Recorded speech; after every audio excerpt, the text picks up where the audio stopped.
안녕하십니까. 박수를 쳐주셔서 감사합니다. 네. 오늘 두 개 주제를 강의하려고 합니다. 하나는 반대한민국 세력의 비밀이 드러나다. 이 주제를 한 40, 50분 하고요. 그 다음에 지금 3,491개의 읍면동이 위험하다. 제가 항상 위험한 것만 이야기합니다. 즐거운 이야기를 해야 되는데 이런 재미없고 가슴 아픈 이야기 해서 죄송합니다. 예. 갑자기 이 생각이 나네요. 반대한민국 세력의 비밀이 드러나다. 이 책은 만드는데 얼마 걸렸냐 물으면요. 한 14년 걸렸다고 말씀드립니다. 예, 14년. 언제? 2008년도 광우병 사태를 겪으면서 제가 반대세의 비밀 그 일그러진 초상이라는 책을 썼어요. 그게 아주 그때 당시에 베스트셀러였습니다. 18,000권이나 팔렸어요. 그때 읽은 분들이 이렇게 이야기했어요. 와, 너무 감사하다. 먼 훗날에 아마 이거는 불후의 명제가 될 거라는 칭찬을 한 육군 정훈 대령도 있었습니다. 그리고 어떤 분은 좀 이따가 이야기하겠지만 많은 학자들이나 이런 분들이 이런 대한민국의 반체제 세력의 실상이 이토록 심각한 줄은 몰랐다. 그런데 그때 2009년도에 만든 그 책과 지금 만든 책은 비교가 안 됩니다. 너무 그동안에 많은 자료와 그다음에 현재 현장 경험과 있었던 역사적 사실과 팩트들이 너무 많아가지고 완전히 다 비밀이 아니고 이제는 다 노출이 돼버렸습니다.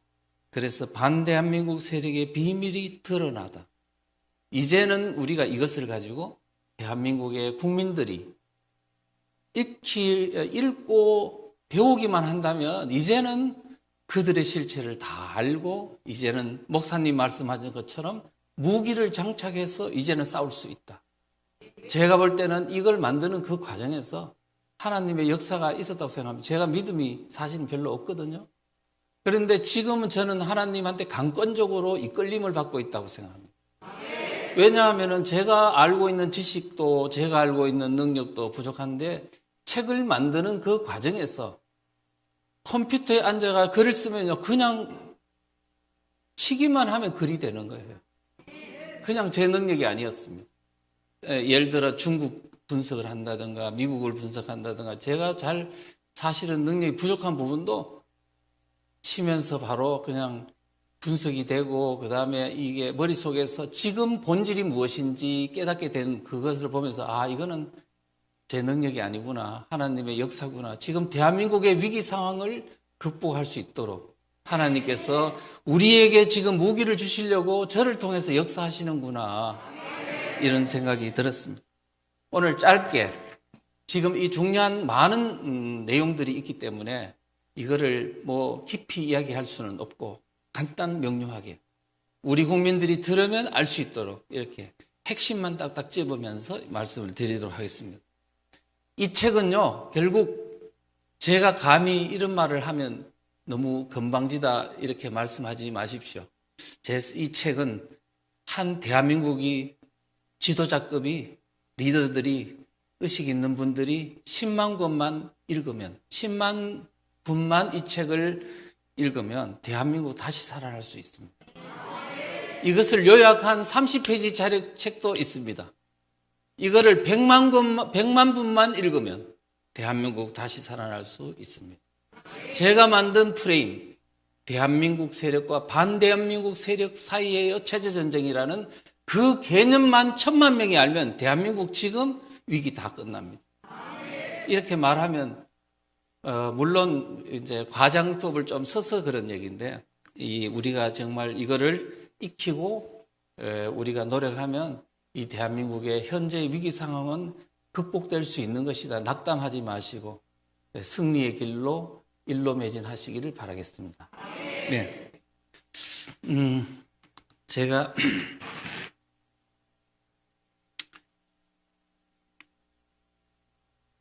자 앞에 빨간 책은 476페이지, 두 번째 파란 책은 2030을 위한 280페이지짜리 이렇게 만들었어요.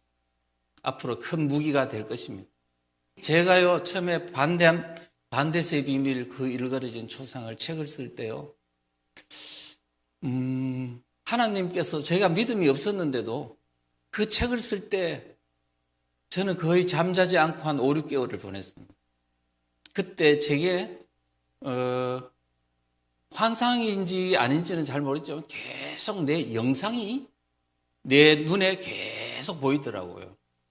뭐냐 하면은 그리고 이 글귀가 생각이 나요. 나의 작은 나비의 날개짓이 언젠간 대한민국에 태풍을 몰고 올 것이다. 처음에는 이 한냉전선과 온난전선이 팽팽하고 마주치는 상황 속에서 균형을 이루고 있죠. 그때 작은 나비가 바람을 불어 이렇게 불면 그 균형이 깨지고 나중에 그 깨진 균형 사이로 바람이 일기 시작하면서 나중에 이제 진짜 더 깨지게 되면 큰 폭풍으로 몰고 오는 것처럼 대한민국은 지금 국민들이 사상적인 문제도 이해하지 못하고 지금 체제전쟁인 줄도 모르고 이렇게 있지만 언젠가는 이 책을 통해서 국민들에게 깨어나기만 한다면 6.25 전쟁 때 북한군이 내려와서 3개월 동안에 대한민국을 강타하면서 대한민국 국민들이 공산주의 위험을 알고 반공으로 무장했던 것처럼 오늘날 대한민국의 이 위기도 극복되고 언젠가는 여기서 배운 반공적 인식이나 사상적 각성이 나아가서는 이제 세계의 미국으로 유럽으로 네오막시즘에서 이게 무너진 세계 기독교를 다시 전파하고 이길 수 있는 그런 어떤 전도 국가가 되지 않을까 이런 생각을 해봅니다. 예, 그렇게 해서 하여튼 강의를 시작하도록 하겠습니다. 네. 네. 지금 대한민국은 위기 상황입니다. 그런데 많은 국민들은 이 위기의 본질이 뭔지를 모르는 분이 의외로 많아요. 코로나 위기다, 경제 위기다, 정치 갈등이다. 이와 같은 부분적인 위기로 알고 있는 분들이 많습니다. 그런데 이 위기의 본질을 추출해보면 이건 뭐냐? 체제위기입니다. 체제위기. 우리 70년간 대한민국이 건국된 지가 70년 동안 유지되어 왔던 그야말로 자유민주주의 체제의 나라인 대한민국이 어느 틈엔가 좌익 세력이 주도하는 그야말로 그들의 정권이 되고 그들에 의해 가지고 자유민주주의가 무너지고 있는 심각한 위기. 정치, 경제, 사회문화 모든 부면에서 지금 무너지고 있는 위기가 대한민국 국민들 눈앞에서 지금 이루어지고 있는 상황입니다. 그래서 오늘 지금 이 위기를 어떻게 극복해야 되느냐 문제인데요. 지금 우리나라 국민들이 이 위기의 본질을 이렇게 생각하죠. 위기인 줄 알겠어. 그런데 이게 박근혜 대통령이 탄핵되면서 생긴 위기로 아는 분도 많습니다. 아닙니다. 이거는요, 그냥 최근에 등장한 위기가 아니고 본격적으로 등장한 것만 해도 30년이 지났습니다. 그리고 실제 그 위기가요, 발화되기 시작한 것은 100년 됐습니다. 그래서 100년 전쟁이라고 이야기들 합니다. 우리나라의 공산주의 사상이 처음으로 들어온 것은 1918년도입니다. 이동이라는 사람이 러시아로 그 망명으로 브라디보스톡에 있었는데 거기서 레닌이 공산주의를 국가를 러시아를 만든 후에 제일 처음으로 동아시아에 심기 위해서 공작을 한 대상이 바로 한인들이었습니다. 그래서 그 이동희가 공산주의 사상을 물들여 가지고 한인사회당이라는 공산주의 사상의 정당을 동아시아에서 최초로 만들고 그 사람이 임시정부로 와가지고 거기에 국무총리로 침투 공작을 해가지고 성공시킨 바로 그 대상입니다. 그때로부터 이미 대한민국은 좌우 간의 갈등이 시작됐습니다. 자, 그리고 해방이 되고 이런저런 세월을 거쳐 오늘에 이르고 있다. 자, 그리고요, 본격적인 것은 1980년도 후반인데요. 저의 정치적인 어떤 사상적인 스승님이신 양동환 교수님, 한국학중앙연구원의 명예교수로 이제 퇴직을 하셨죠. 그분이 88년도, 그러니까 87년도에 60항쟁이 있었고 다음 해 올림픽이 있었던 해입니다.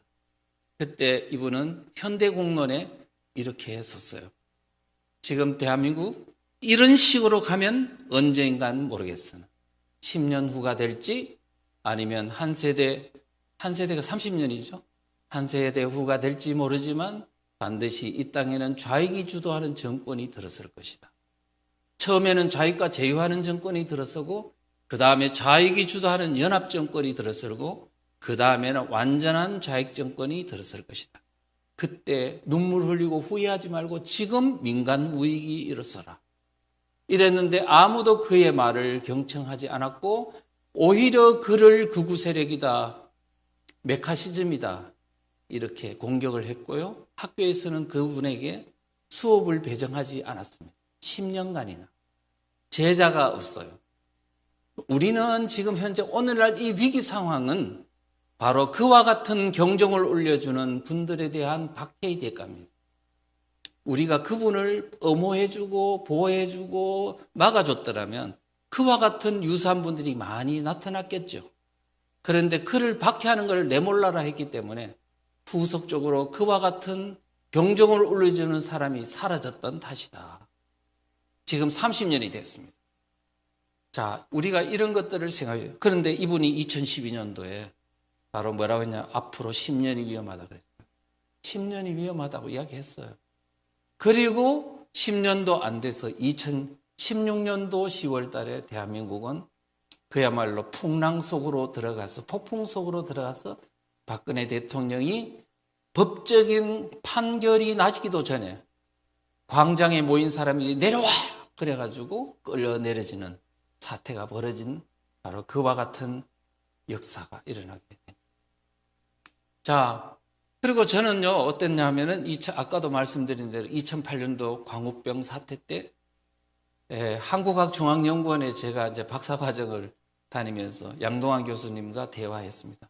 이 사태의 본질이 뭡니까? 그랬더니, 반체제 세력이 이 체제를 흔들어가서 정권을 뺏고 결국은 체제를 전복하기 위한 시도다. 그럼 어떻게 해야 됩니까? 국민들을 깨워야지. 어떻게 깨웁니까? 책을 쓰면 되지. 그래서 제가 책을 쓰게 됐습니다. 사실은 책을 쓰게 된 본질적인 원인은 양동환 교수님이 이렇게 저에게 권고해줘서 제가 만들게 된 것이다. 결국은 자, 그때 이 어마어마한 공격이 저한테도 있었습니다.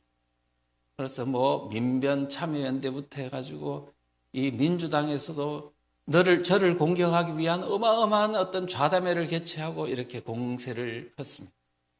그때 한 분이 그랬어요. 서울대 교수 한 분이 나는 이 책을 읽어보니까 두렵다는 생각이 든다.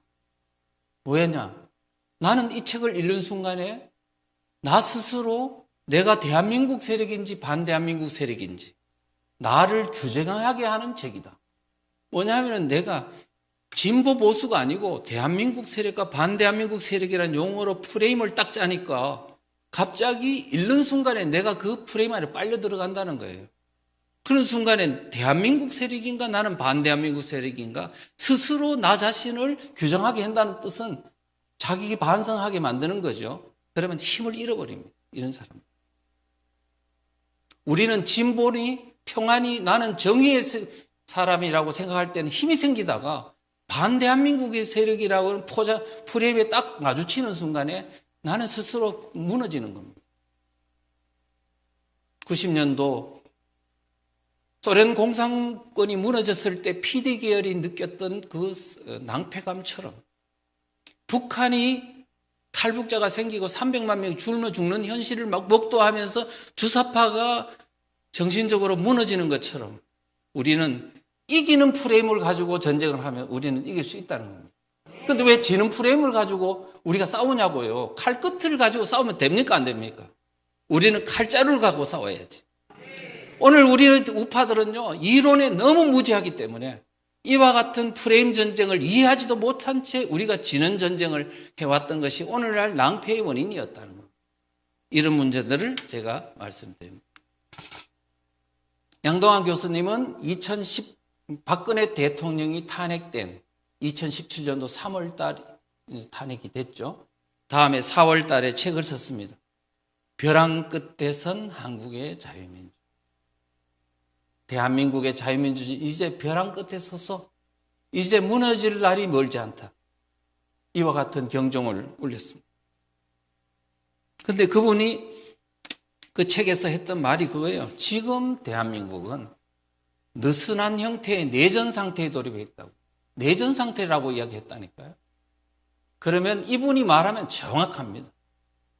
그런데 지금 어떤 내전이냐 하면 반공적 자유민주주의를 와해시키려는 세력과 무너뜨리는 세력과 반공적 자유민주주의를 수호하려는 세력 간에 전개되고 있다라고 이야기했습니다. 그런데 일반 국민들은 그때 당시 박근혜 대통령이 최순실에 의해서 어찌저찌 해가지고 문제가 돼가지고 이렇게 한 어떤 소위 적폐의 어떤 한 현상으로만 생각했지. 진짜 이게 체제가 무너지는 단초, 체제가 무너지는 징조라고 생각하지 않았더라. 그런데 저와 양동환 교수님은 가장 처음으로 청와대 1인 시위를 했어요, 양동환 교수님. 그리고 기독교의 그 에스더 기도 운동이라는 데 가서 뭘 했냐. 지금 빨리 맞대응 집회해야 됩니다. 해가지고 처음으로 서울역에서 하는 집회를 만들게 된 장본인이 양동환 교수님입니다. 그때 조선일보, 동아일보 기사를 쓴 거는 접니다. 예. 그래서 어쨌든 그게 자랑으로 하는 게 아니고 우리 눈에는 이미 그 사태가 냉철하게 보였다는 사실입니다. 예. 그런데 일반 국민들이 모르고 있었기 때문에 오늘날 이와 같은 사태가 벌어졌다. 그래서 이제는 뭐냐면 체제전쟁에서 이기려면 뭐 해야 된다? 알아야 된다? 알려면 뭐 해야 된다? 공부해야 된다. 이렇게 돼요. 자, 그런데요, 양동환 교수님만 이야기해서 죄송한데요, 다른 분도 아는 사람은 알아요. 외국인조차도. 고든창이라고 미국에 있는 변호사는 이랬습니다. 2018년도 한 국제학술회의에서 그랬습니다. 대한민국은 1년 후에도 계속 자유민주주의 국가로 서 있을 것인가? 라고 의문을 던졌습니다. 그때 우리 국민들은 지금 무슨 얘기하는 거야? 자유민주주의 국가인데 지금 광장에서 국민들이 주권자인 국민이 내려와 그러면 내려오는 게 자유민주주의 아니야? 이렇게 잘못 오판하고 있었습니다. 그런데 이분은 그럽니다. 그리고 2019년도 7월 달에 뭐라 그랬냐면 내년 총선, 4월 15일 총선은 대한민국이 생과 사의 문제다. 이 선거에서 이기면 살고 지면 죽는다 그랬어요. 이 정도로 심각한 대한민국의 체제 경종을 울렸습니다. 자, 그 다음에요. 여러분 홍정길 목사님이라고 아시죠? 그분은 좌파 목사로 이미 평가가 다 나와 있는 목사지 않습니까? 이 양반도 어떻게 했냐면 2020년도 2월 달에 한 기도회에서 이렇게 이야기했어요. 총선 전에 이인영이라고 1월 달에 원내 총무가 뭐라 그랬냐면 이런저런 이야기를 하면서 정권 교체가 아닌 체제 교체를 하겠다고 쭉 하면서 여러 이야기를 했어요. 언론에 대해서, 종교에 대해서, 뭐 사회 패권을 없애겠다고 이야기를 했는데 그 이야기를 들어보면 이인영이 제시하는 것 모두가 사회주의 정책이었다라고 이 양반이 이야기해요. 사회주의로 가는 정책이다. 그리고 이번 총선은 체제를 선택하는 게 분명하다. 그래서 한 번도 경험하지 못한 것에 대한 체제를 선택하는 것에 대한 두려움을 표시했습니다. 이분은 그런 데 대해서 아는 사람 아닙니까? 아, 이게 체제가 바뀌는구나. 이렇게 생각해요. 자, 이 정도 하면은 이미 지금 대한민국, 제가 지금 체제전쟁이라고 하는 말이 그냥 제가 혼자서 꾸며낸 말이 아니고 전문가들의 어떤 진단이나 주장들을 동원해 볼 때 그건 사실이다. 이렇게 이제 볼 수가 있는 거죠. 자, 그러면 지금 대한민국은 우익의 나라 대한민국, 우익의 나라입니다. 우익이 뭐죠? 자유민주주의라는 말을 이야기합니다. 자익 이퀄 우익. 그 다음에 좌익 이퀄 사회주의 공산주의 이렇습니다. 이거는 전 세계적으로 학술적으로 이미 확립된 개념입니다. 그러니까 우리나라는 자유민주주의 국가이기 때문에 우익의 나라인데 어떻게 국가보안법도 살아있는데 어떻게 좌익 세력에게 정권을 잃었나 이거예요. 그것도 선거로. 이상하지 않습니까? 그것도 대한민국은요, 세계 선진국에 포함돼요. 경제 10대 대국에 포함되는 대한민국이 어떻게 하다가 선거로 좌익한테 정권이 넘어가는 일이 일어났을까?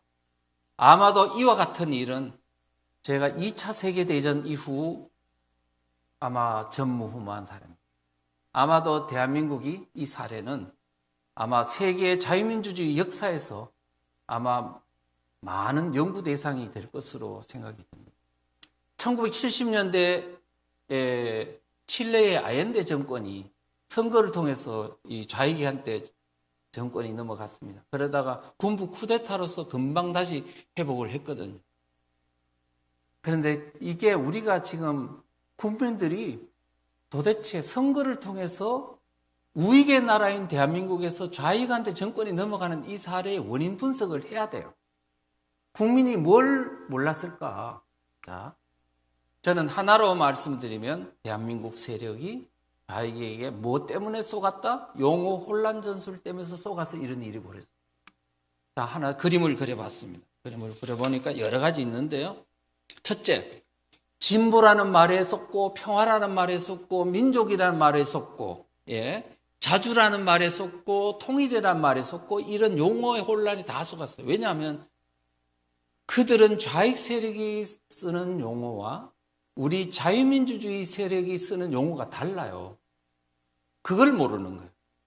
진보 세력은요, 좌익들은 뭘로 쓰느냐 하면, 그거는 공산주의자, 사회주의자를 뭐로 하냐면 진보 세력이라고 불러요. 네.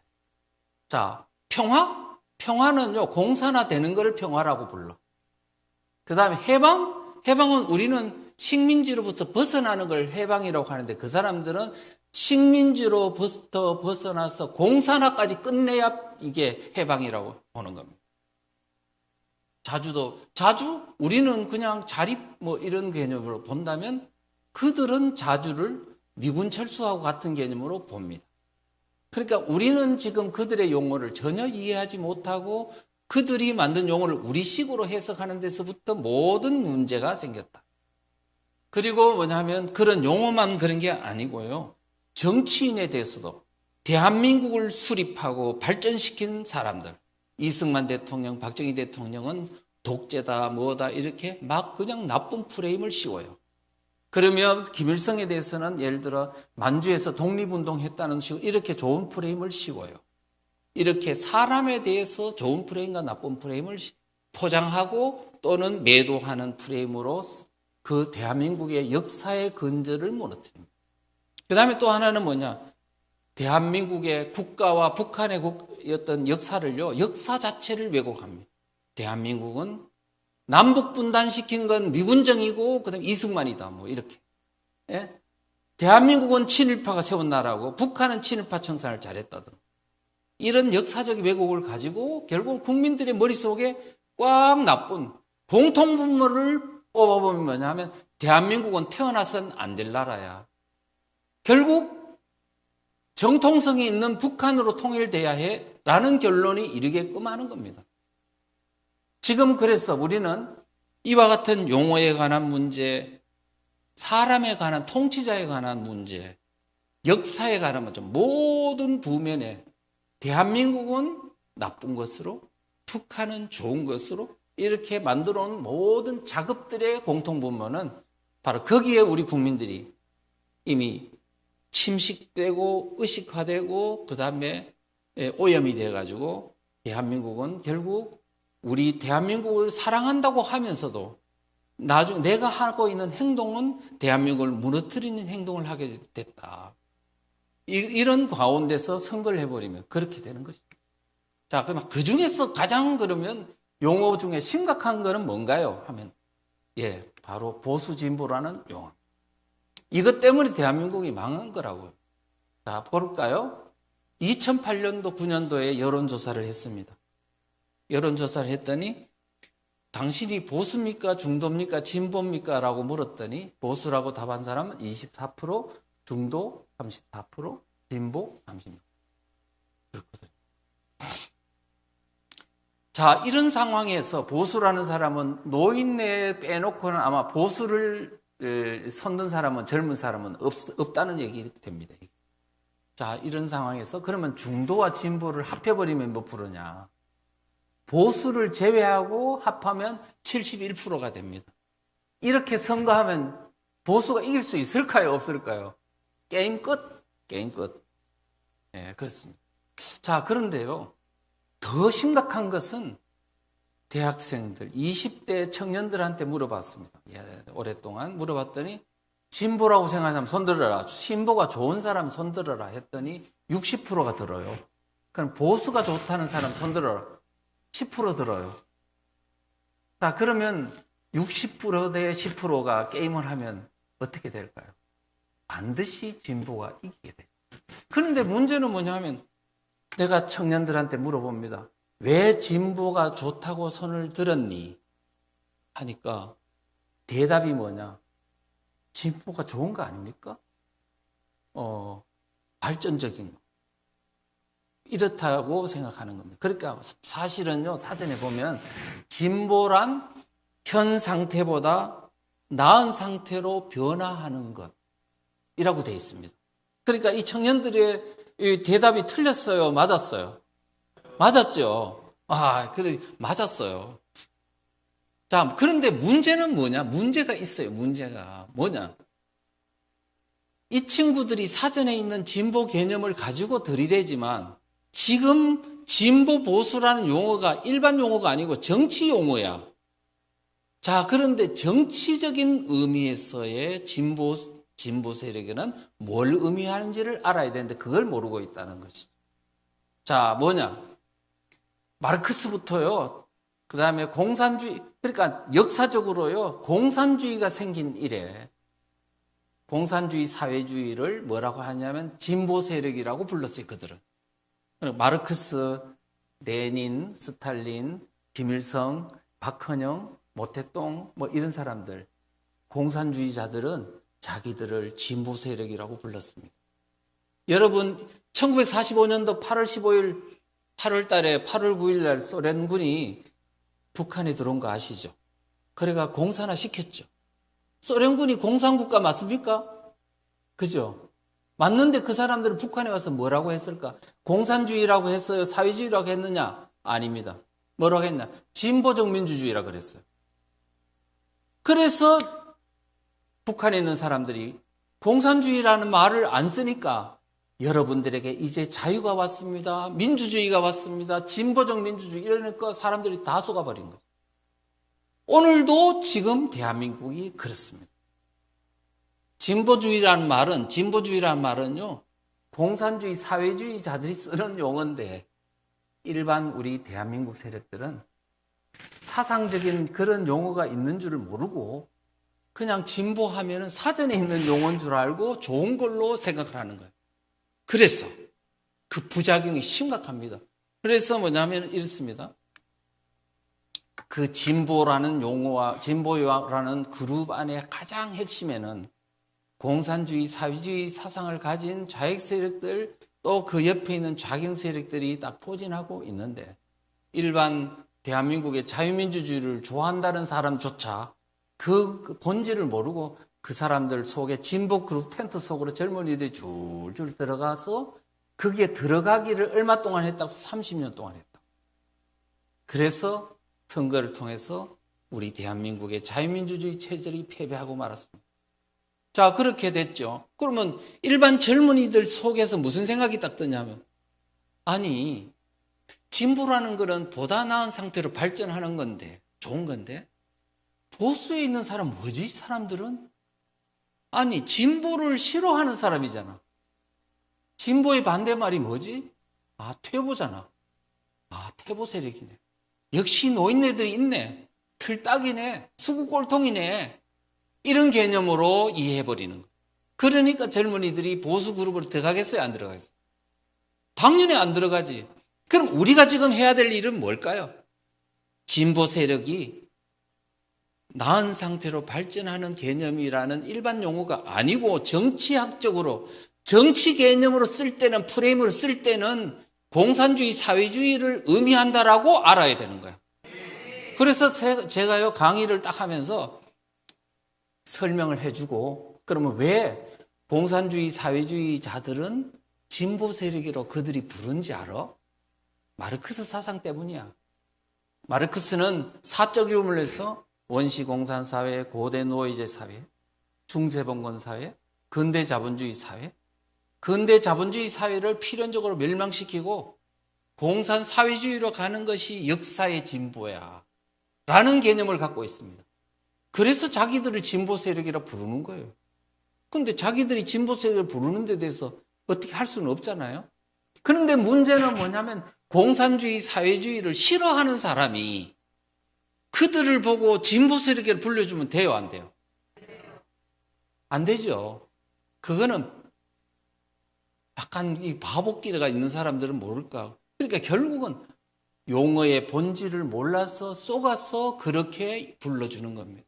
앞으로 절대로 진보란 입이 대한민국 세력 입에서 나와서는 안 됩니다. 자, 그러면 진보 그룹 안에 있는 사람들 중에 뭐냐면은 자유민주주의를 사랑하는 사람이 있어요, 없어요? 나와야 돼요, 안 나와야 돼요? 해체해야죠. 예. 자, 그런데요, 미국을 한번 볼까요? 미국은 이렇게 되어 있습니다.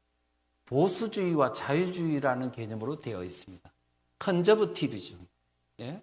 리버럴리즘. 맞습니까, 안 맞습니까? 두 개로 되어 있어요. 그런데 미국에서는 진보주의라는 말이 있느냐 없느냐? 있어요, 거기도. 그런데 진보주의라고 하면 미국 사람들은 사회주의 소셜리스트구만, 사회주의자네? 라고 알아버려요. 그래서 그 사람들을 진보주의라고 안 불러주는 거야. 그럼 뭐라 불러주나? 레디컬이라고 불러요. 레디컬스라고 불러요. 과격 세력이라고. 이 사람들은 벌써 알아버리는 거야. 그들의 용어, 진보주의라는 말에 미국 사람들은 속지 않는다는 거야. 근데 우리 젊은이들은 60%는 속아서 거기에 들어갔다는 말입니다. 안 속은 사람이 10%밖에 안 됐다고요. 지금은 많이 낮았지만. 그래서 결국은 미국에는 보수주의도 자유민주주의, 자유주의도 자유민주주의예요. 그런데 보수주의가 싫은 사람은 어디 가면 돼요? 자유주의로 가면 되는 거예요. 보수주의는 전통의 가치, 기독교적인 정신, 그 다음에 전통 가치를 수호하고 그것을 계승 발전시키려고 하는 세력이라면, 자유주의는 좀 더 인간적인, 인본주의적이고 좀 자율적이고 이런 거를 좋아하는 사람이, 둘 다 자유민주주의 맞습니까, 안 맞습니까? 맞는데 한국은 어떠냐? 자유주의 그 그룹을 쏙 빼버리고 그 안에 진보주의를 탁 집어넣어버린 거예요. 그러면 보수주의가 싫은 사람이 갈 곳은, 미국의 경우는 자유주의로 가면 되는데 한국은요, 자유주의가 있어야 될 자리에 진보주의를 넣어버린 거야. 사회주의를 넣어버리는 거라고요. 그러니까 보수 싫은 사람은 어디로 가는 거야? 사회주의로 가버리는 거. 이렇게 하여 30년 동안 끌어모았더니 결국은 선거로 그들이 정권을 잡게 돼요. 우리가 지금 진보라는 말 쓰면 돼요, 안 돼요? 그건 이적행위입니다. 반대한민국적 행위라고 볼 수 있어요. 근데 우리가 알고 하는 사람은 할 수 없어요.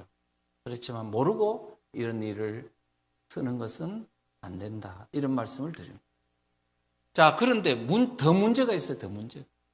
국내에서만 이런 용어를 쓰는 부작용이 있으면 그나마 좀 봐줄만 한데, 북한이 대남 공작을 하는데, 선거 공작을 하는데요, 보수 진보 프레임으로 한다는 거예요. 이게 심각하지 않습니까? 자, 제가 그냥 하는 말, 너무너무 사례가 많았어. 이거를 일일이 다 말하기가 어렵습니다. 김정일이가 2006년도에요, 신년사설에서 이런 말을 했으면, 남한에서 반보수 대연합, 진보 대연합으로 매국 반역 집단의 종국적 파멸을 안겨줍니다. 북한이 대한민국에 선거나 정치 개입을 할 때 보수 진보라는 프레임을 가지고 보수 세력만 제외하고 나머지 다 뭉쳐서 반보수 대연합으로 보수 세력을 괴멸시켜라 그러고 이렇게 지시하는 겁니다. 자, 그 다음에 2007년도 1월 신년사설에서도요. 남한 선거에서 반보수 대연합 전선을 형성해라 나왔습니다. 김정은이도요. 2012년도 뭐냐면 통일전선부 반제민전 신년사설에서 올해 남은 총선 대선에 적극 개입하라. 진보 세력의 대단합을 더 높은 수준에서 이루라. 이렇게 말했어요. 그래서 지금 북한이 대한민국 선거가 되면요. 난리가 납니다, 지금. 얼마나 심각하게. 유무형, 직간접, 대한민국의 선거판 정치에 심각하게 개입하고 있다는 것은 자타가 공인하고 있는 반대, 문제는 거기에 가장 유효한 무기가 보수 진보라는 프레임이라는 사람. 우리가 지금 이거를 정확하게 알고 여기에 대비해야 된다는 말씀을 드립니다. 실제 그 사례를 하나 보자고요. 2011년도 8월 달에요. 인천 중심으로 활동하던 왕재산이라는 간첩단이 적발됐습니다. 북한의 대남 공작기구인 2255국에서요. 왕재산한테 지령을 내는데 상당히 많은 지령을 내렸습니다. 그런데 거기에 핵심적 사항은 뭐냐? 바로 진보 대연합을 이루라. 그도 이룬 후에 중도를 아울러서 반보수 대연합 전선을 형성하라. 이렇게 지령을 내리고 있는데 구체적 내용은 이러합니다. 구체적 내용은 뭐냐 하면은 북한의 지금 지령사항입니다. 지령사항인데 민노당을 중심으로 진보대 통합정당을 구성하라. 민노당을 중심으로 더 큰 통합진보당을 만들어라고 지령을 내리고 늦어도 이거는 2011년도 10월 이내에는 대통합진보당을 완성하라. 그런데 12월 달에 통합진보당이 완성됐습니다. 그리고 어떻게 하냐? 국민참여당을 끌어들여라 돼 있습니다. 이렇게 해가지고 민노당을 좀 더 큰 진보대 정당으로 만들어라. 그런 후에 뭐라고 하냐? 민주당과 야권연대 하라고 나왔어요. 그래서 민주당의 야권연대, 그래서 보수 세력을 괴멸하기 위해서 진보 정당과 중도 정당을 아울러 가지고 반보수 대연합 전선으로 형성해 이겨라고 돼 있거든요.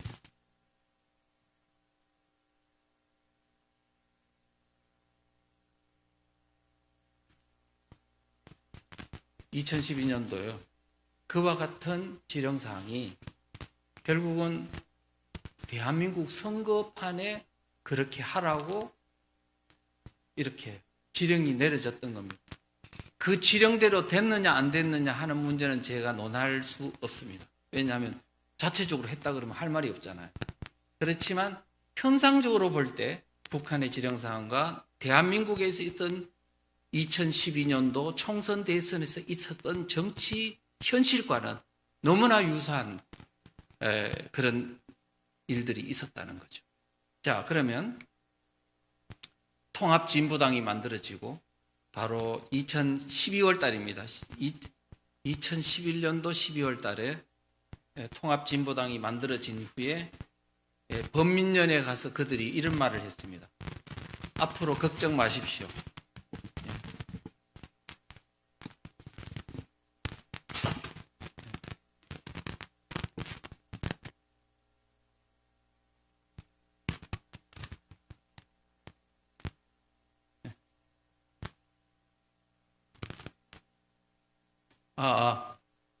됐습니까? 네.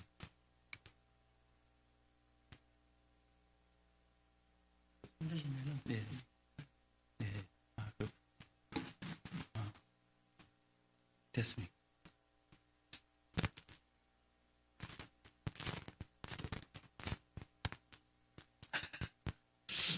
뭐 되는 대로 해보죠. 뭐. 자, 2012년도 총선 4월 달에 있었고요. 대선은 12월 달에 있었는 건 잘 아시죠? 자, 그런데 총선 바로 직전 한 달 전에 국회 식당에서 통합진보당과 민주당이 야권연대 결성식을 했습니다. 자, 이제 총선에서 야권연대를 해서 단일 후보를 세우고 또 이것을 여세를 몰아 12월 달에 대선에서 우리가 같이 단일 후보를 내세워서 승리하면 공동정부를 구성하자.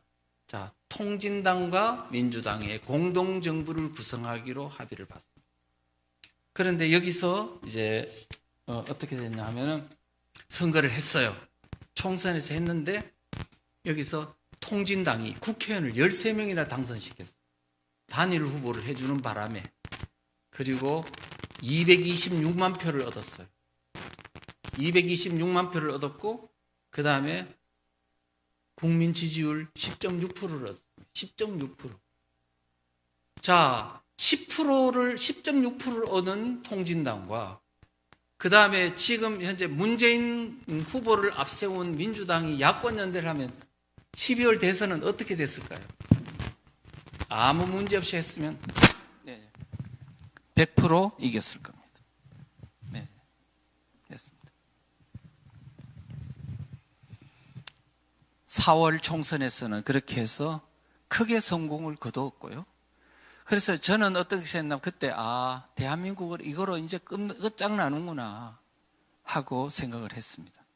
그런데 하나님께서 정말 대한민국을 버리지 않으시고 5월 달에 총선 끝난 지 한 달 뒤에 통진당 내부의 비례대표 부정선거 문제 때문에 내분이 일어났어요.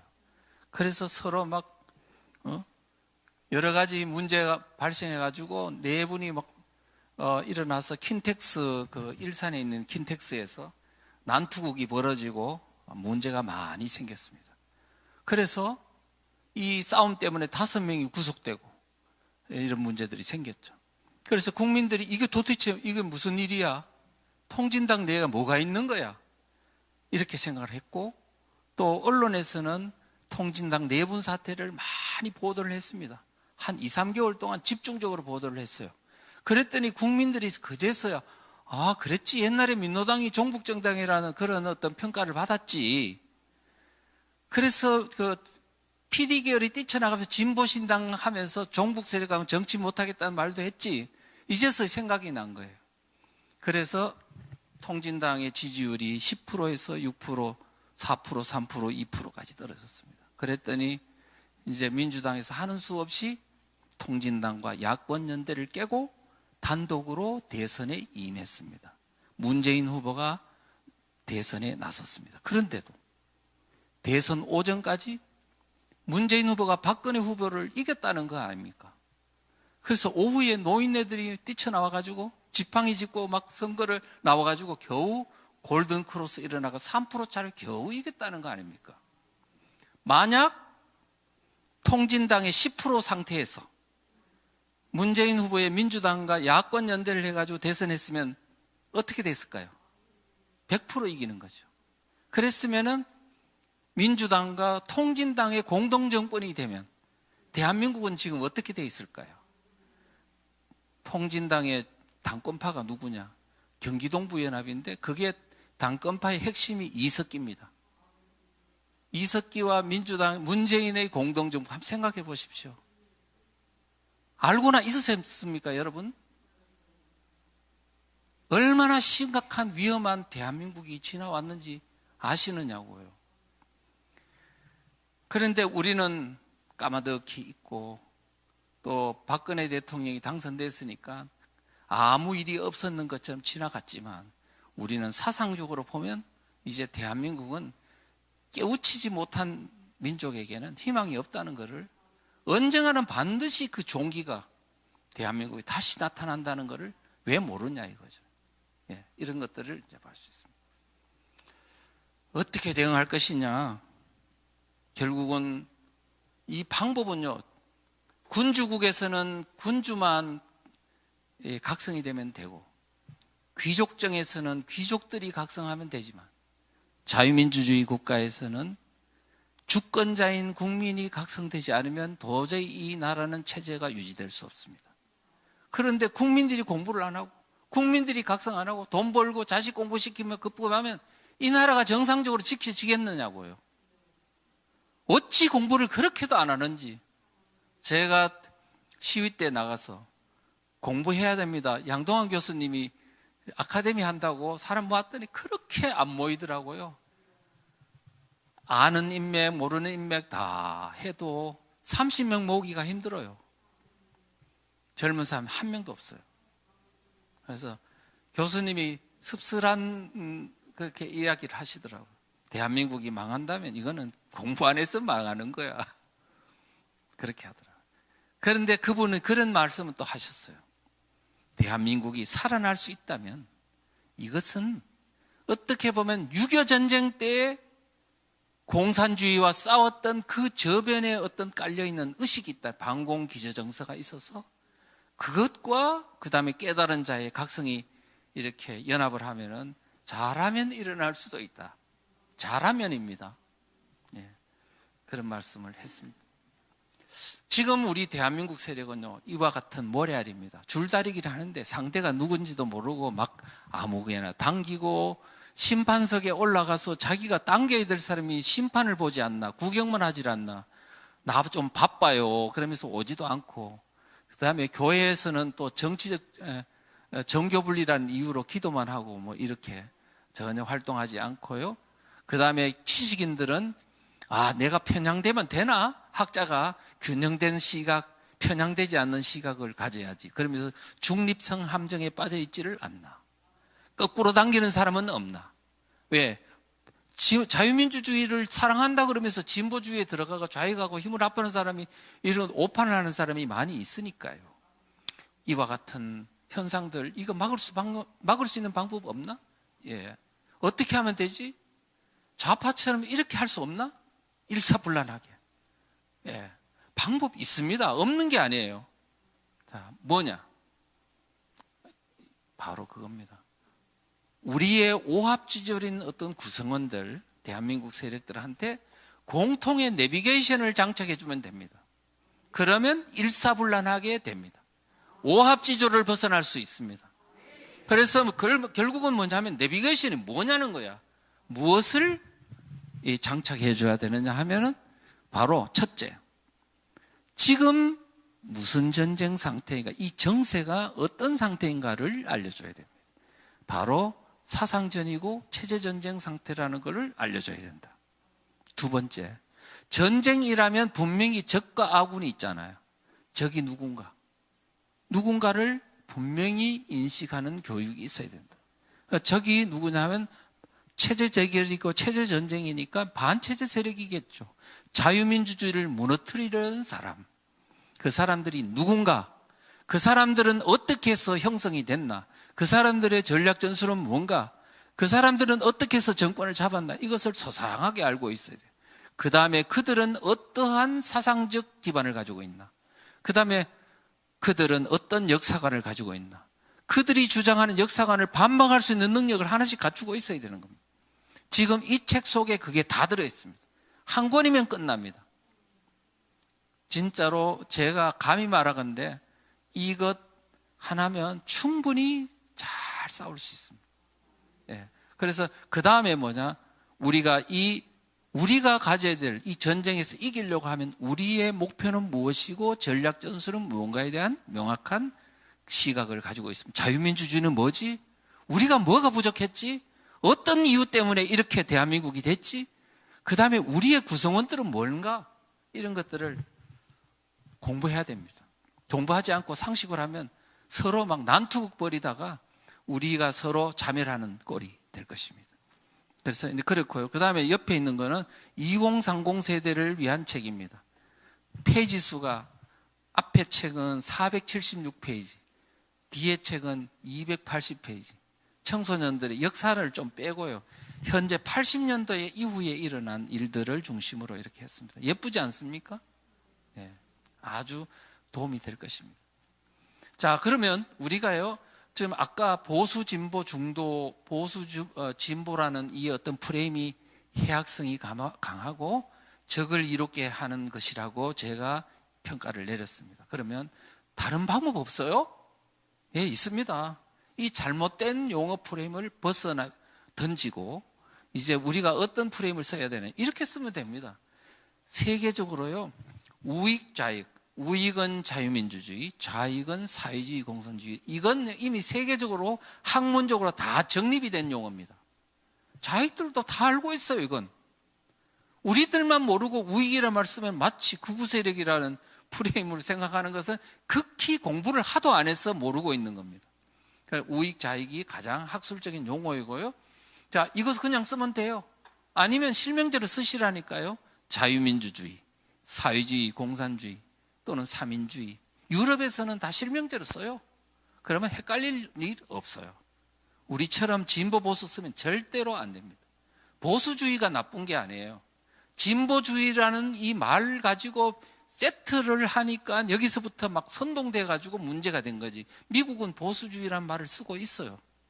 보수주의라는 용어가 나쁜 게 아니고 진보주의라는 용어 자체가 나쁜 겁니다. 네, 그런 것들만 아시면 됩니다.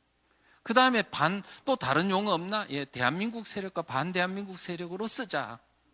자, 대한민국 세력은 대한민국을 긍정하는 세력, 반대한민국 세력은 대한민국의 자유민주주의 체제, 대한민국의 역사를 부정하고 무너뜨리려고 하는 세력을 반대한민국 세력 이렇게 규정했습니다. 그렇다 보니까 대한민국을 긍정하는 세력과 대한민국을 부정하는 세력으로 나누니까 이 용어의 장점이 있나 하니까 한국적 상황에서는 매우 장점이 커요. 우리는 사상적으로 싸우는 것도 있지만 북한과 대한민국이 지금 치열하게 역사전쟁도 치르고 있거든요. 그래서 대한민국을 긍정하냐 부정하냐 이 문제는 대한민국의 건국과 발전과 이 모든 역사적인 것을 가지고 논쟁을 다 포함하고 있기 때문에 젊은 사람들이 이해하는 게 매우 용이해요. 자, 사회주의냐 공산주의냐 자유민주주의냐 우익이냐 좌익이냐 이걸 하면 내가 어디지 중도인지 뭔지 모르잖아요. 그런데 대한민국 긍정해 부정해 하면 이해가 쉬워요 안 쉬워요? 예, 그거로 하면 된다는 거죠. 그래서 간명합니다. 그럼 사상적으로도 대한민국을 긍정한다는데 그걸 가지고 색깔론인이 할 수 없으면 내 대한민국을 사랑하는데 왜 그걸 색깔론이라고 이야기하냐 그러면 할 말이 없잖아요. 그렇지 않습니까? 대한민국 사회에서 대한민국을 무너뜨리려 하는 게 반역 세력이잖아요.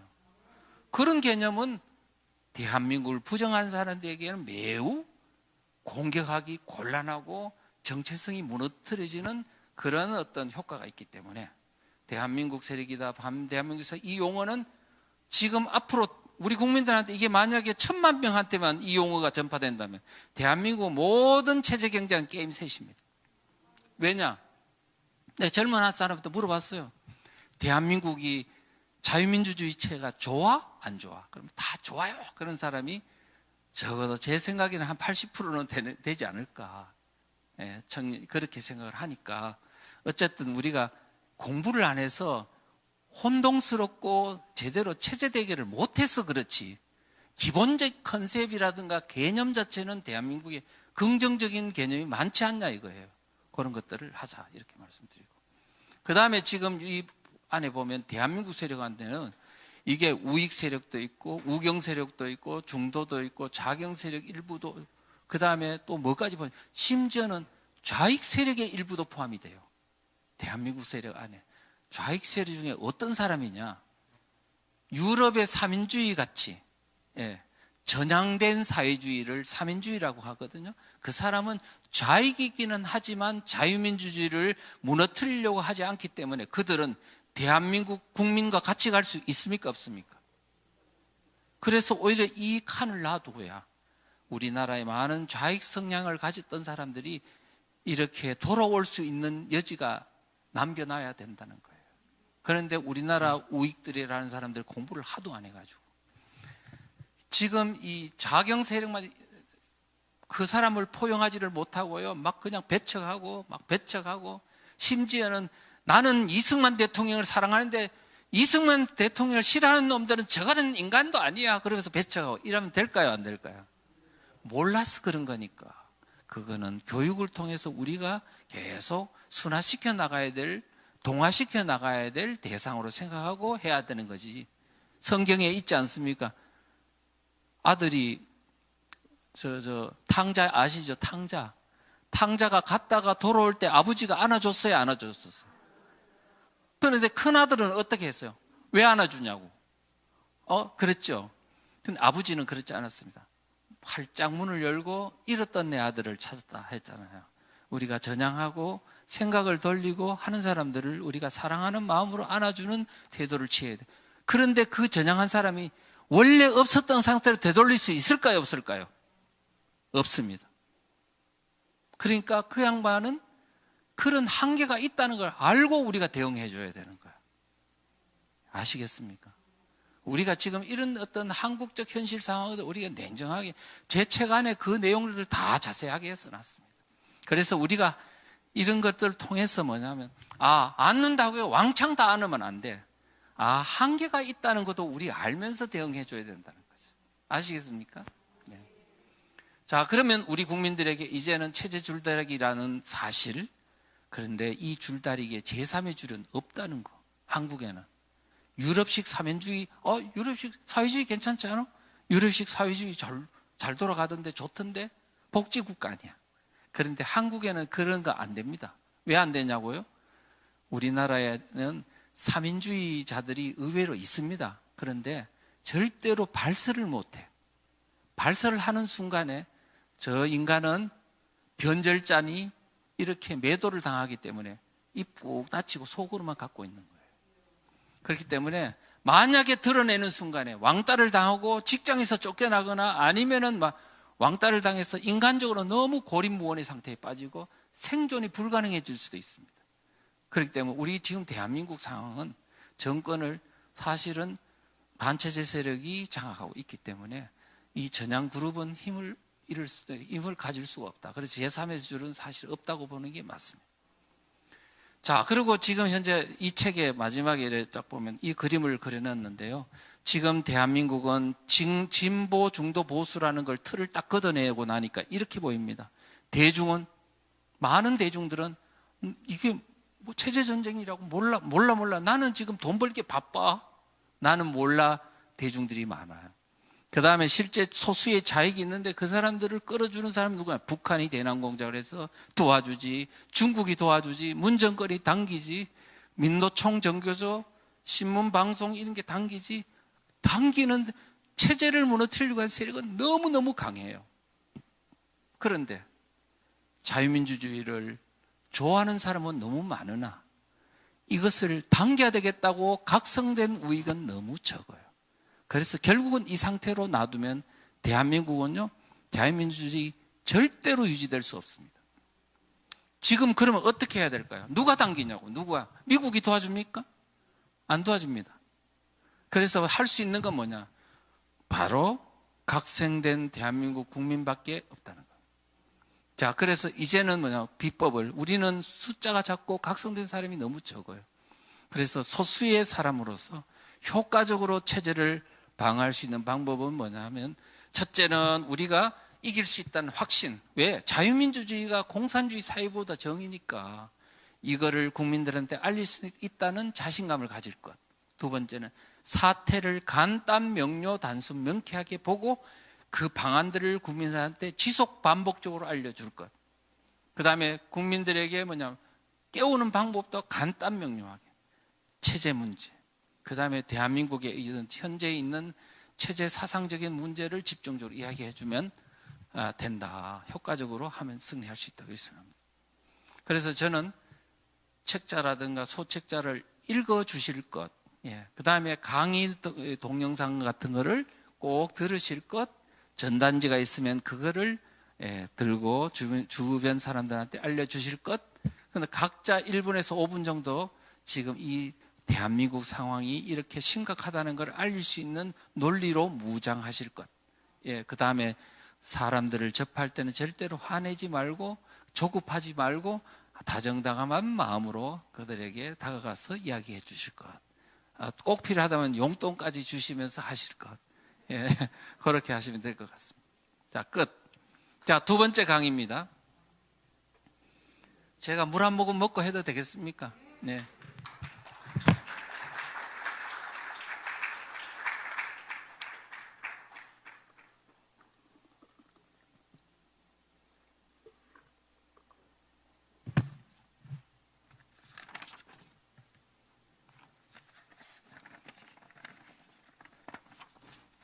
자, 이제 빠르게 넘어가겠습니다. 자, 제목은 3,491개의 읍면동이 위험하다. 네, 이런 얘기. 지금 결국 대한민국이 체제전쟁 중에 한 현상으로 나타나고 있습니다. 제가 올해 3월 달에 이제 주민자치기본법 공산화의 길목이라는 책을 썼고요. 우리 이 교회도 와서 그때 강의를 몇 번 한 적이 있습니다. 그런데 처음에는요, 많은 사람들이 통과되겠지. 180석이나 된다는데 어떻게 통과가 안 되겠어. 이렇게 다들 자포자기 상태에 있으시더라고요. 근데 저는 그렇게 다르게 생각했어요. 다르게. 어떻게? 저는 설사 통과되든 안 되든 상관없이 나는 이 법안을 보니까 이 국민들에게 깨우기가 너무너무 좋은 무기더라. 내 눈에는 그래 보이더라고요. 그래서 통과되고 안 되고 상관없이 이 독소 조항들을 대한민국 국민들에게 깨워 이야기를 해주면 되겠다 해서 했거든요. 근데 효과가 정말 끝내주더라고요.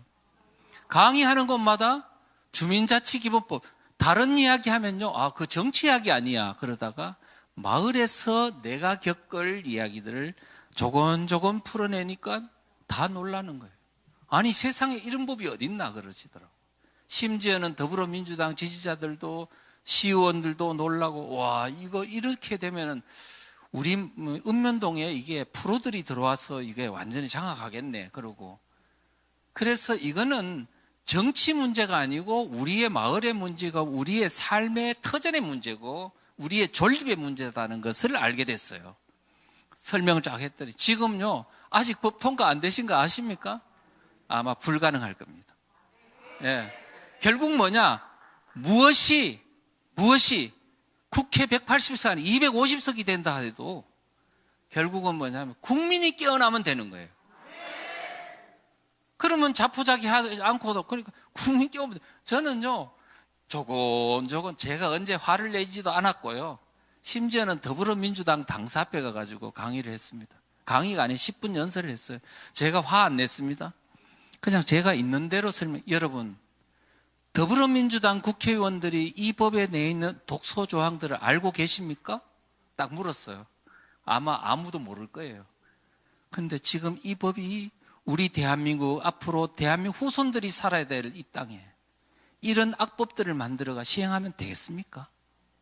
지금 법의 내용이 뭔지도 모르면서 그러면서 내가 했더니 제일 놀란 사람이 누군지 아세요?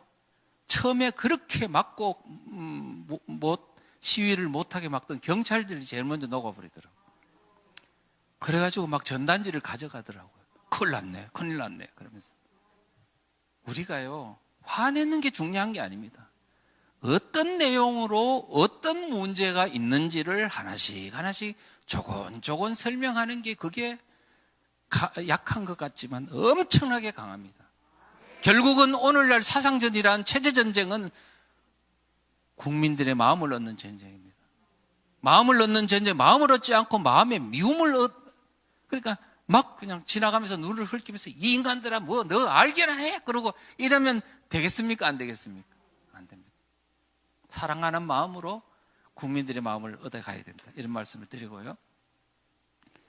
지금 체제 변혁 수단 좌파들이 3,491개 읍면동을 장악하려는 이유는 체제를 변혁하기 위한 가장 유력한 도구가 읍면동을 장악하는 것이다. 제가 처음에 책을 받을 때 많은 우리 이른바 우파 세력들이 항상 중앙 정치 정당만 바라보더라고요. 그래서 제가 뭐라 그랬냐? 정당 중앙만 바라보지 마십시오. 마을을 바라보십시오. 마을이 위험합니다. 그랬더니 이제 그때서야 마을을 바라보니까 보통 심각한 게 아니거든요. 그래서 제가 가는 곳마다 감사하다는 말을 많이 듣습니다. 우리를 세계관을 바꿔줬대요. 중앙만 바라보다가 우리 마을을 바라보자. 위험하다. 이렇게 해요. 자, 그러면요. 그 내용들을 한번 볼게요.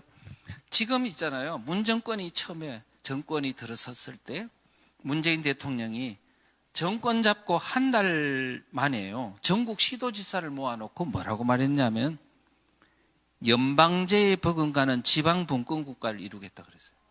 연방제에 버금가는 지방분권. 그러니까 권한과 독립을 주겠다 그러니까 시도지사들이 좋아가지고요. 너무 좋아했어요. 많이 속았습니다. 그리고 나서 2018년도 2월 달에 평창 올림픽이 있었을 때 헌법을 바꾸는데요. 헌법 바꿀 때 뭐라고 돼 있냐면 헌법 안에 더불어민주당 헌법 안에 이렇게 돼 있습니다. 헌법 상징적 조항인 헌법 1조 대한민국은 민주공화국이다. 대한민국의 주권은 국민에게 있고 모든 권력은 국민으로부터 나온다. 뭐 이런 거 아닙니까? 매우 상징적 조항 사망에 하나가 추가됐는데 뭐라고 되어 있냐면 대한민국은 지방분권국가를 지향한다. 이런 말을 넣었어요. 아, 이게 지방분권이라는 걸 가지고 대한민국 체제를 근본적으로 바꾸겠다는 거대한 목적과 어떤 의도가 있었구나 하는 것을 저는 그때 직감적으로 알았거든요. 그런데 123조 1항을 보니까 뭐라고 되어 있냐면 법률이 정하지 않는 조례 제정이 가능하다. 법률에 위임 없는데도 조례 제정을 마음대로 할 수 있다는 거예요. 그러니까 뇌에서 지령을 안 내려도 발가락이 지 마음대로 움직일 수 있다는 얘기예요. 이렇게 하고 보니 아, 이게 상당히 지금 문제가 심각하구나라고 생각했어요.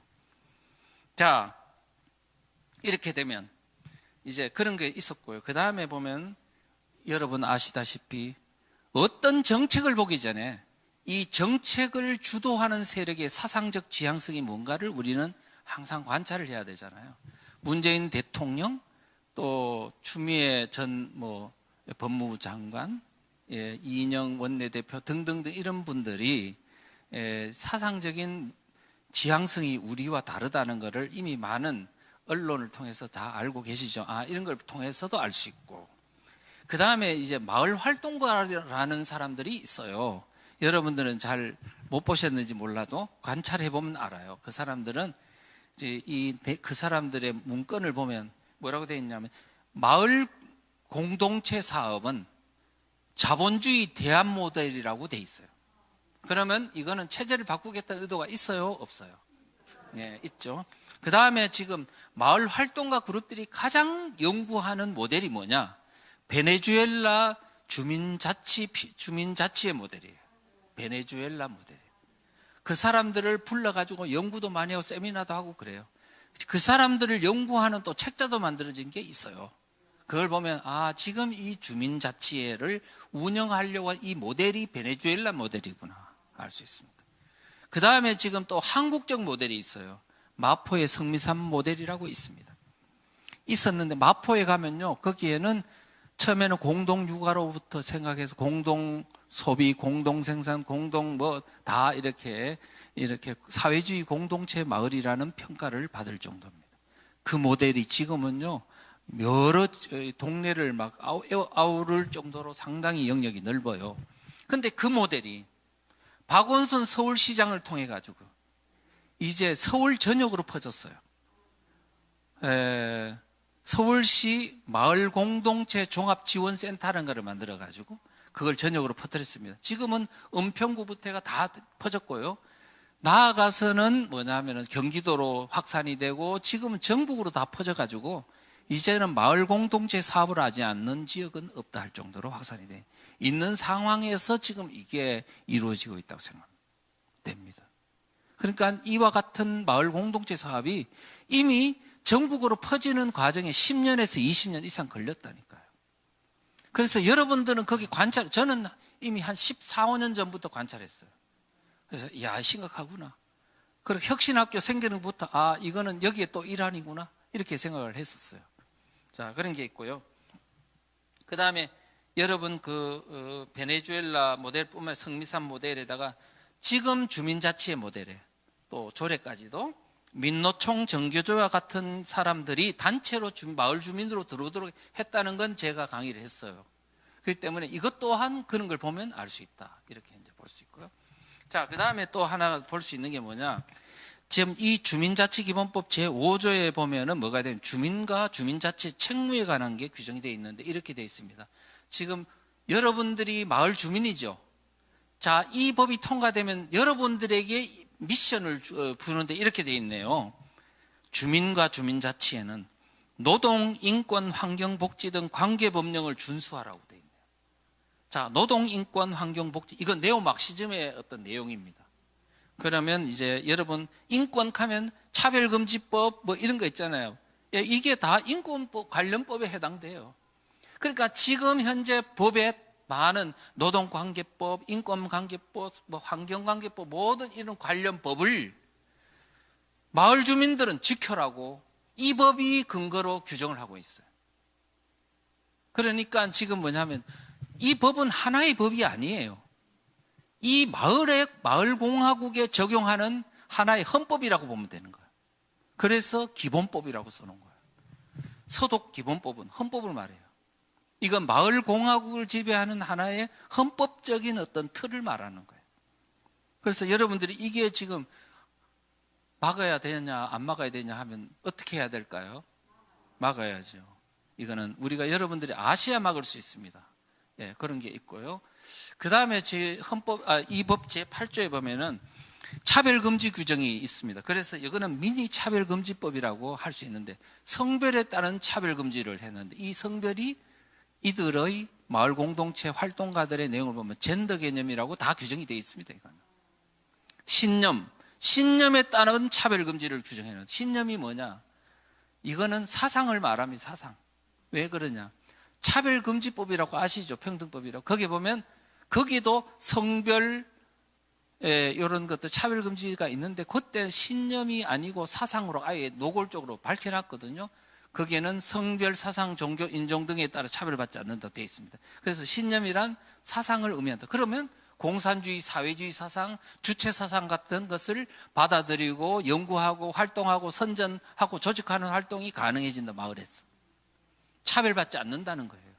이단 활동 할 수 있습니다. 종교의 차별 금지예요. 이슬람 차별 활동, 반대 활동 안 됩니다, 이제. 이와 같은 지금 규정들이 있는데 이거를 지금 아이고 그거는 정치 활동 아니야. 차별금지법은 반대하지만 주민자치 기본법 반대 활동은 할 수가 없지. 정교 분리인데 라면 될까요? 안 될까요? 안 돼요. 이게 뭐냐면 교회를 차별금지법하고 비교가 안 될 정도로 큰 엄청난 토대법입니다. 이거를 반대하지 않는다는 것은 교회 이기를 포기하는 겁니다. 이렇게 말할 수 있습니다. 자, 그런 게 있고요. 그 다음에 뭐 그 정도로 하고, 그 다음에 이제 주민자치 기본법 또는 주민자치 조례 등에 있는 독소조항 중에요. 가장 문제는 제7조라고 생각을 합니다. 가짜 주민들이 대거 들어온다. 자, 지금까지 여러분들은 주민이 뭐냐 하면은 그 읍면동에 살아야 되죠. 그 다음에 주민등록이 되어 있는 사람을 주민이라고 합니다. 그런데 이 법에 따르면 이 동네에 안 살고 주민등록이 안 되어 있는 사람도 이제는 주민으로 얼마든지 들어와서 활동할 수 있도록 문을 활짝 열어버렸습니다. 그러면 가짜 주민이거든요. 진짜 주민이 있고 가짜 주민이 있는데 이 가짜 주민은 어떤 사람이냐 하니까 첫째, 조선족과 같은 재동포를 여기 넣어놓은 거예요. 이거는 우리나라 국민도 아닌 사람을 마을 주민으로 넣어가지고 주민총회도 나타날 수 있도록 해줬다. 거기다 외국인까지. 그러니까 이제는 이슬람 터번스가 아마 주민총회에 나타날지도 몰라요. 터번스는 이슬람 장기 체류자는 현재 우리나라에 한 20만 명이 넘는다고 합니다. 조선족은 지금 110만 명이 넘는다고 합니다. 이들이 이제 서서히 주민총회에 나타나는 거야. 그러면 앞으로 이슬람 반대 운동, 중국 차이나타운 반대 운동 할 수 있을까요? 없을까요? 못합니다. 그런데 못하는 정도가 아니고요. 아예 그들에게 주도당할 수도 있어요.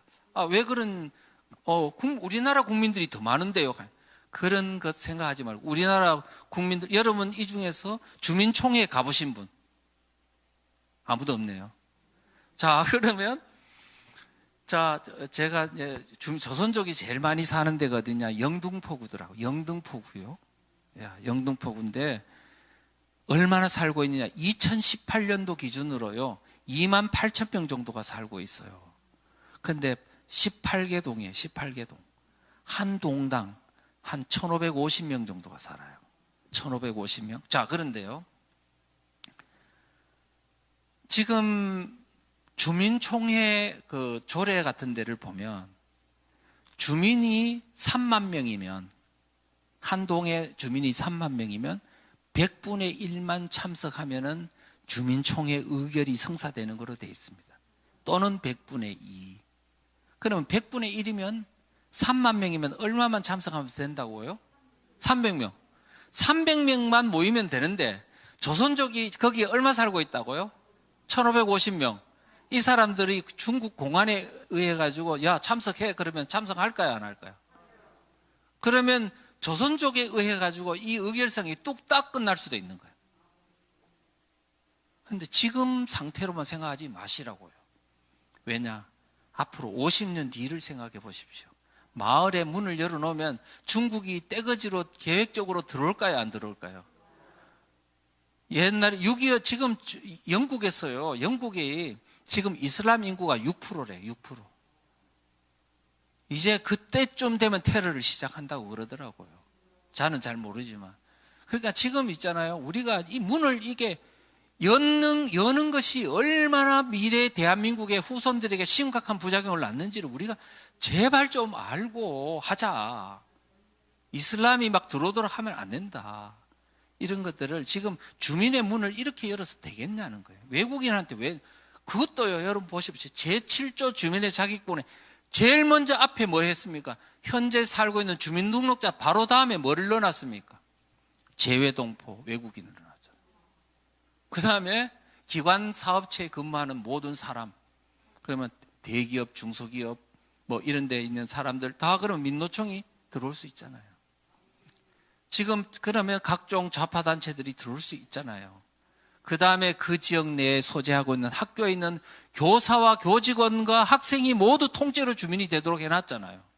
그럼 정교조가 학생들을 주도하면서 우리 마을 교육을 같이 하자 그러고 총회에 나타날 겁니다.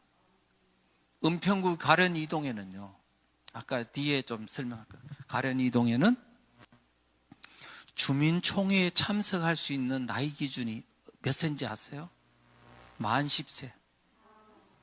만 10세가 주민총회에 나타나가지고 뭘 의결하느냐? 주민세 환원사업 결정.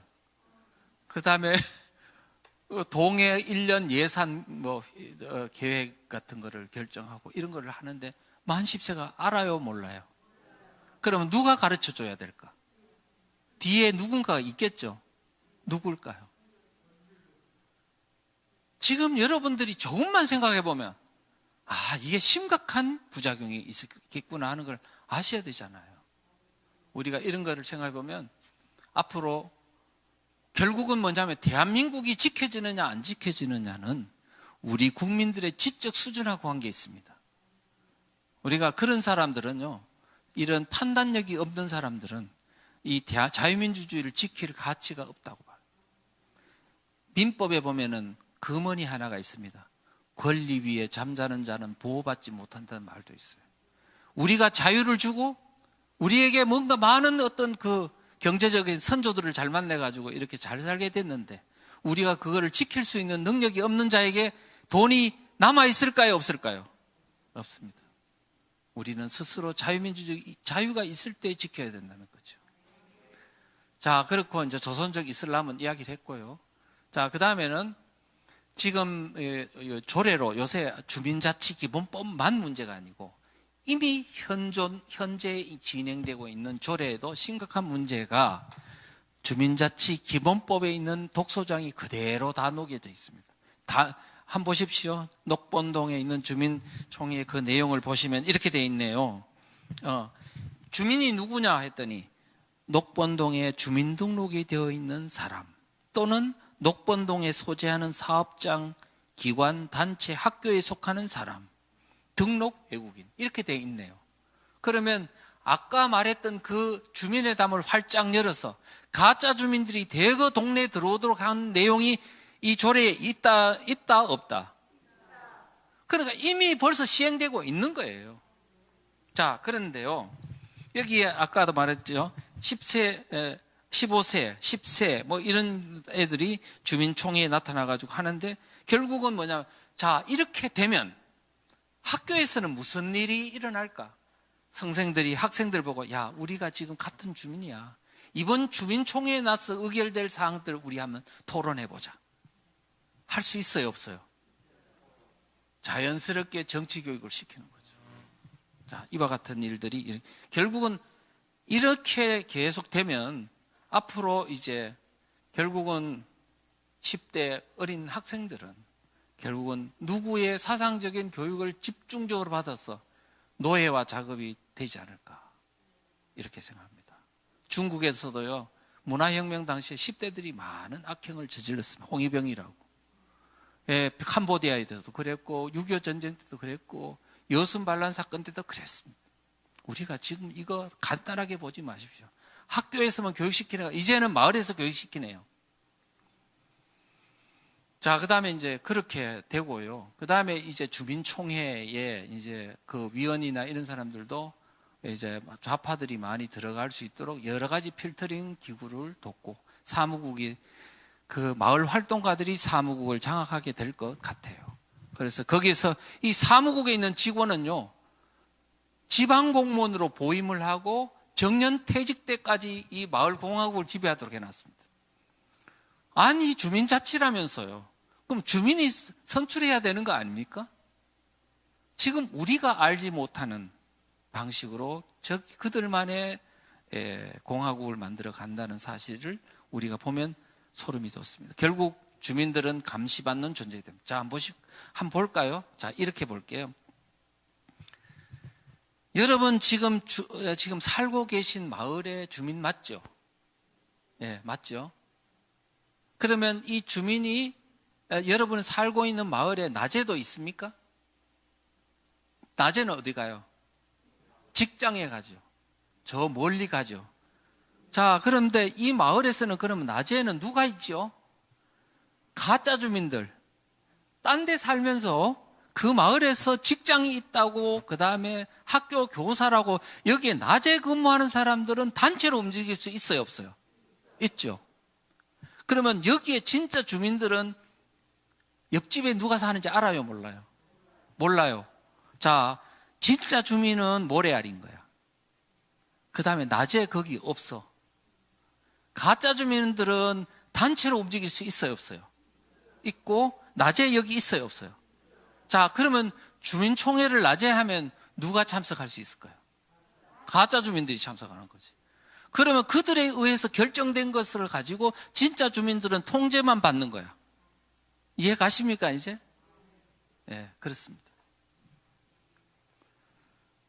자, 그래서 가짜 주민들이 진짜 주민을 통제하는 시스템이다. 이렇게 이제 되어 있어요. 그래서 이 주민자치회가 엄청난 이 정보 수집 권한을 부여해 놨거든요. 그래서 일반 주민들은 주민등록번호, 주소, 전화번호를 인적 사항을 관계기관에다가 요청하면 다 따라야 된다고 돼 있어.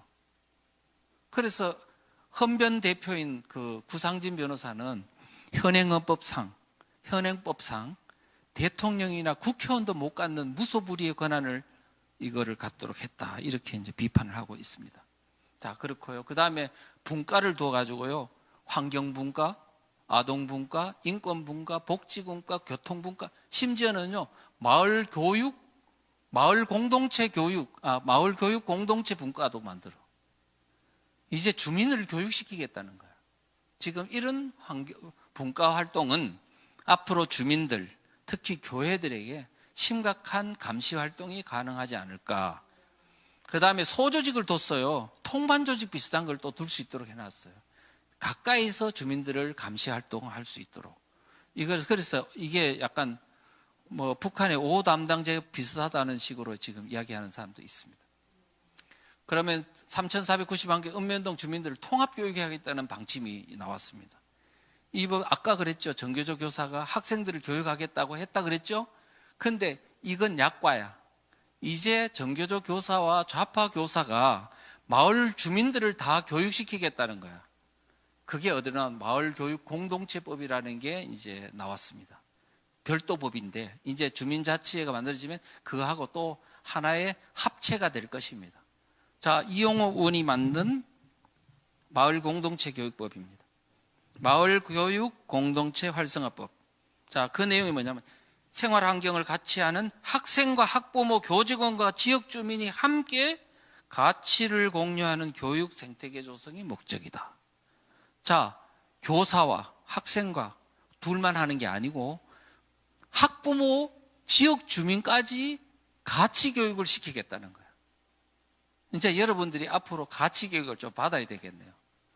자, 이와 같은 법을 만들어 놓고 있고, 더불어민주당이 권인수, 근데 이용호 의원은 무소속으로 있다가 지금 국민의힘당에 들어갔습니다. 권인숙 의원이라고 이 사람은 이제 더불어민주당이고 이 양반도 비슷한 지금 그런 법을 만들어 놓고요. 그뿐만 아닙니다. 교육부가요, 이미 2019년도에 무슨 이게 보도자료를 냈더라고요. 제가 이제 그걸 보니까 이렇습니다. 슬로건이 뭐냐? 요람에서 무덤까지. 어린애부터 죽을 때까지 계속 교육시키겠다는 거예요. 마을에서. 그래서 한 명의 뭐라고요? 아이를 키우기에 온 마을이 필요하다면서. 부모가 자식을 교육시키는 그 어떤 교육 주권을 마을에서 가져가겠다는 겁니다. 자, 그 내용을 그림을 보니까 이렇네요. 어떻게 돼 있냐? 마을 자치단체 학교 교육청이 하나의 연계를 해서 통합 운영 관리하겠다는 겁니다. 마을에서 일어나는 교육이 뭐 있어요? 유치원, 유아원 교육, 유치원 교육, 정규학교 교육, 초, 중, 고등학교, 대학교, 성인학교, 그 다음에 마을 학교, 온갖 그런 교육기관을 하나의 어떤 통합 관리를 하겠다는 거예요. 학교, 아마 교회에서 운영하고 있는 학교까지 다 이제는 마을에서 간섭하게 될 것 같습니다. 자, 이렇게, 그래서 이제 마을에 있는 모든 교육기관이 하나의 혁신학교화 되는 것 같다. 이렇게 되고요. 그런데 이것을 함에 있어서 자료에 딱 보니까 이렇게 되어 있네요. 지금 각 모범적으로 되어 있는, 여건이 잘 되어 있는 대표적 마을을 이렇게 해놨는데 도봉구가 거기에 있습니다. 뭐 자세한 거는 다 설명할 필요 없고, 그 도봉구에는 마을 학교가 97개소나 있다. 마을 강사가 522명이나 양성되어 있다. 이와 같은 인프라가 잘 구축되어 있기 때문에 지금 이와 같은 법이 시행되면 아마 잘 될 것 같다. 지금 이런 얘기입니다. 이제는 교사만이 아닙니다. 마을 학교에서 활동하고 있는 좌파 강사들이 이제는 학교로 갔다가 마을로 갔다가 막 그냥 주민들을 다 전체적으로 교육시킬 것 같습니다. 3,491개 읍면동과 전체주의 시스템을 구축하고 있습니다. 이게 그냥 단순히 하는 말이 아니고요. 이게 이제 어떻게 구축하고 있냐면 주민자치기본법이라고 제가 말했죠. 거기에도 보면 18조의 전문지원기관을 운영하도록 되어 있습니다. 주민자치회가요, 엄청난 권한을 읍면동으로부터 권한을 위임받도록 해놨습니다. 그래서 사람들이 야, 이거 너무 무소불위의 권한을 하부에 너무 위임하는 거 아니냐? 국가의 권한도 지방자치단체 권한도 주민자치에다가 위임하니까 주민들은 좋아가지고 이게 우리 마을이 좋아지겠네. 권한을 위임해 주니까 이렇게 생각하는 거예요. 하나는 알고 둘은 모르는 거죠. 위임해 주죠. 그런데 이와 같은 분권화가 되면 전부 다 대한민국 전체 3,491명의 완전히 하부 구조가 제 멋대로 될 거 아닙니까? 이거를 공산주의, 사회주의 어떤 성향을 가진 사람이 용납할 수 있을까요? 다시 그거를 집권적으로 움직여 갈 수 있는 뭔가 시스템을 갖추지요. 몰래. 바로 그 작업이 지금 진행되고 있는데 거기에 보면은 전문지원기관을 외부에다가 위탁을 한다. 이 사람들이 이거를 주민자치회를 끌고 가도록 하고 있다는 겁니다. 그런 내용들이 되어 있습니다. 자, 그거를 그림으로 그리니까 이랬습니다. 주민자치회가 하나하나 있는데 그거를 지역별 전문지원기관이 쭉 끌고 가는 형태로 제가 그림을 그려봤습니다. 그런데 이거 너무 상상력 동원한 거 아닐까요? 이렇게 말하면 아닙니다. 서울시를 모델로 했습니다. 주민자치회가 동별로 있지요.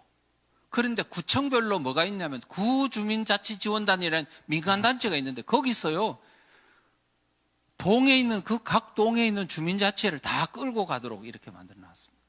구청도 간섭할 수 있고 동사무소도 간섭할 수 있고 구청 내에 있는 민간단체도 다 컨트롤하도록, 심지어는 동주민들까지 교육을 통해서 통제하도록 이렇게 구주민자치지원단이라는 게 무소불위의 컨트롤 센터로 만들어놨어요. 민간단체.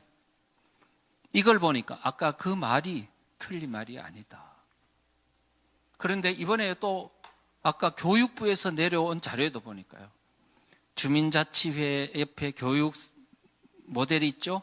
또 다른 동에 또 교육 모델이 있죠. 교육 모델이 있죠. 이거를 이렇게 해놔서 뭐라고 했냐면 1권역, 2권역, 3권역 이렇게 써놨어요.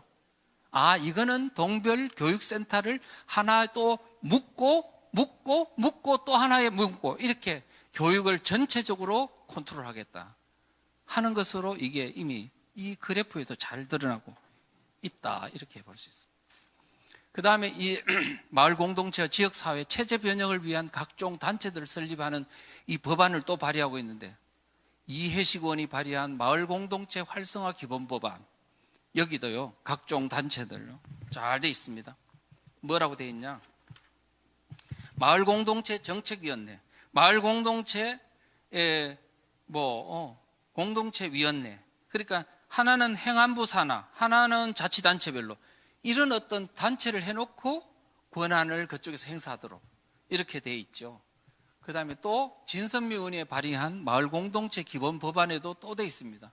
그와 같은 뭐가 돼 있냐 하면요, 마을 공동체 자치단체별로 마을 공동체 지역위원회를 설치하고, 국무총리 산하에는 마을 공동체 중앙위원회를 설치하고, 전국적으로 다 이렇게 시스템화를 되도록 해놨고, 마을 공동체 지역 지원센터를 만들어 놓고 이런 걸 다 외부에서 하고 그 권한들을 좌파 단체들한테 다 위탁할 수 있도록 이렇게 해놨습니다. 서영교 법안도 똑같습니다. 마을 공동체 지역 사회 혁신 활성화 기본 법안의 내용을 보면 그렇습니다. 지금 여기서 보면요, 지역 사회를 혁신하는 주체는 마을 주민이 아닙니다. 그들입니다. 그들. 자, 여기 법안이 나와 있어요. 뭐라고 되어 있냐면 보십시오. 지역사회 주체란 지역 주민이 아니고요, 지역 주민과 경제적, 사회적, 문화적 기반을 공유하는 자로서, 지역 주민과 정치, 사회, 경제적, 사회적, 문화적 기반을 공유하는 자로서 다음과 같은 마을 공동체, 비영리단체, 비영리법인 이런 사람들한테 마을 혁신 주체의 능력을 부여했다는 거. 예. 그 다음에 이제 뭐 이런 거 저런 거, 지역공동체 혁신위원회, 지역공동체 정책위원회, 지역지원기관, 그다음 지역공동체 혁신종합센터, 그래 놓고 이거를 또 다른 단체한테 다 위탁할 수 있도록 해놨습니다. 그러니까 여러분들이 지금 권한을 부여한다는 말에 쏘고시면 안 됩니다. 외곽에 다 이거를 청청히 컨트롤할 수 있는, 직권적으로 운영할 수 있는 시스템을 다 갖춰놓고 지금 이거를 분권화시킨다는 사실을 명심하셔야 됩니다. 자, 그 정도로 하고요. 자, 이제 앞으로 우리가 서울시에서 이제 이번에 종합감사를 했는데 마을 공동체 사업이나 이게 얼마나 문제가 많은지가 여실하게 다 드러났습니다. 시간이 없어가지고 이거는 이제 뭐 자세한 거는 이게 생략하도록 하고요. 자, 그러면 이제 마지막 장입니다. 어떻게 할까? 어떻게 할까? 지금 3,491개의 읍면동은 내가 살아가고 있는 땅이자, 여기가 무너지면 대한민국 하부 구조는 사실 이제는 회복할 수 없습니다. 정권이, 우파 정권이 들어선다 해도 소용이 없습니다. 하부가 이미 완전히 그들의 손아귀에 넘어가 버리면요. 그래서 지금 대한민국은 이제 이 정권, 이런 어떤 그 주도권이 넘어가는 순간에 앞으로 회복하려면 그거는 100년, 200년으로도 어렵지 않을까. 왜냐하면 제가 조선시대의 역사를 책을 썼기 때문에 하다 보니까 이제 살인파들에게 향촌 주도권이 넘어간 것이 16세기입니다. 16세기인데 그게 끝까지 간 게 언제냐면 조선 말기 무너질 때까지 갔거든요. 완전히 대한민국은 피폐한 향촌 문화를 갖고 있었습니다. 그들의 손아귀에서. 그래서 우리가 지금 이거는 향촌을 지키는 것은 우리의 대한민국의 자유민주주의 체제를 지키는 것이자 우리의 삶의 방식을 지키는 것입니다. 그래서 이것은 지금 단순히 그냥 4년마다 정책으로 교체될 수 있는 게 아니라는 것. 그래서 이 정권의 이해찬이라든가 이런 사람이 뭐냐면 20년 집권, 50년 집권, 100년 집권 이런 얘기를 하는 건 이것이 완전히 장악하면 어떻게 되는지 아세요? 이 사람 주민들이 그들의 돈의 노예가 됩니다. 그러면 이들에 의해서 선거가 치러지면 국회의원이고 뭐고 간에 이제 그들의 손아귀에 다 놀아나게 돼서 대한민국의 정치는 그들의 영구집권 체제에 종속하게 된다. 이런 말씀을 드리면서 그래서 오늘 그래서 어떻게 해야 되겠냐. 지금 이거를요, 강의 한 번 듣는 거로 안 됩니다. 책을 읽으셔야 됩니다.